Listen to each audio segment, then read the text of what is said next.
Azərbaycanın naxışlı corabları.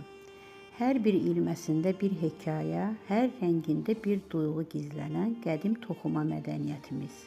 Qarabağın, Qubanın, Qusarın, Şamaxının dağ kəndlərində nənələrimizin mil toxuması ilə ərsəyə gətirdiyi yun corablar sadəcə geyim deyil, həm də ayaqüstü xalçalarımızdır. Corablarımızda naxışların da öz dili var. Şaquli ox şəklində yuxarıya doğru uzanan kiçik yarpaqlı motiv Azərbaycan sənətkarlığında həyat ağacı və ya sadələşdirilmiş sümbül ornamentidir.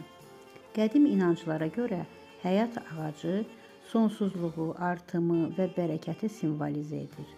Üzərindəki qoç boynuzu bərəkəti, paxlava naxışı nizamı, mərkəzdəki buta isə alovun sonsuzluğunu simvolizə edir.